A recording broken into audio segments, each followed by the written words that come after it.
Job who speaks and says a bunch of stupid stuff. There's his wife that speaks and says some stupid stuff. And then there's his friends who speak.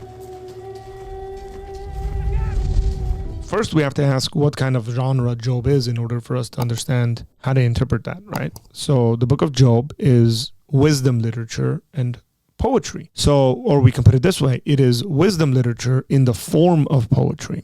So what does that tell you? Just knowing it's wisdom literature. Well, it's going to give you a great deal of wisdom about life. In this case, it's going to give you a great deal of wisdom about what suffering looks like and how to go through it. I would say one of the ways we can apply its lessons is that when we're going through suffering in life, that it's at least very possible that there are different sources and reasons for the suffering and difficulties we're going through. Not saying it's exactly the case all the time, but at the very least, it's a possibility that there's forces beyond us that are somehow involved in impacting the world. And look, the New Testament teaches this, that our battle is not against flesh and blood, but against principalities and powers of darkness. So we know that in accordance to New Testament teaching. Because we know that, we view the world a different way. So something might happen and the Christian is going to come to it and say, well, hey, maybe instead of like just before I do anything else, let me pray and seek God. And maybe it's a spiritual source of this thing happening. That should be a normal reaction the Christian has.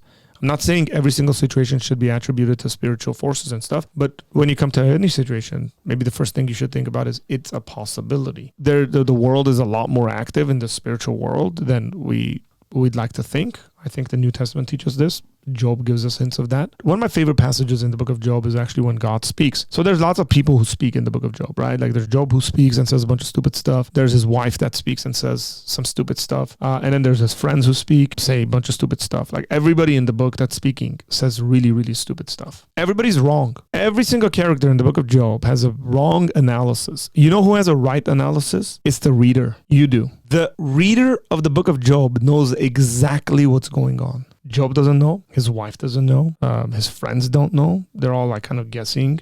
But the reader knows exactly what's going on because the reader has been told what's going on. And that's the point. That's a part of the point of the book of Job. The audience knows exactly what's going on because the book is introduced to us with the divine council scene, right? It's a divine heavenly courtroom scene, and we know exactly what's going on. We know exactly the reason why Job is suffering. We know the source of Job's suffering. All of it we know. And that is to say, since we know, then I would say that reflects on our lives in the sense of when things happen in our lives, when things happen in the life of the audience, then we ought to maybe immediately think, maybe there's something beyond happening here that I don't have access to, like Job didn't have access to. Remember, the book is written for people. It's wisdom. It's imparting wisdom. You reflect on that. You go, man, I'm suffering. Oh man, maybe there's some other stuff going on in like the divine realm that I don't have access to, like Job didn't have access to. So therefore, what am I going to do? Sit here and curse the day I was born?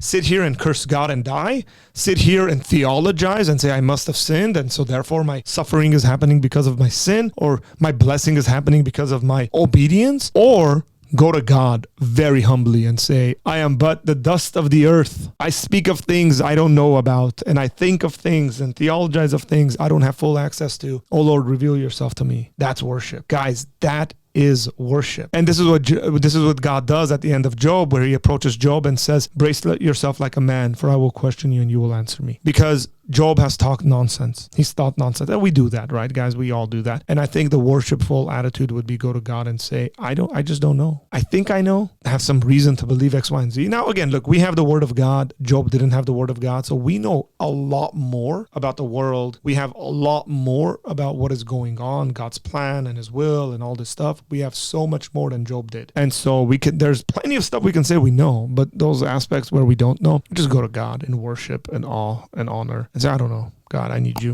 Talk to me, reveal yourself to me. That's worship. So when you're struggling, go to God, as with everything else, but especially when you're struggling.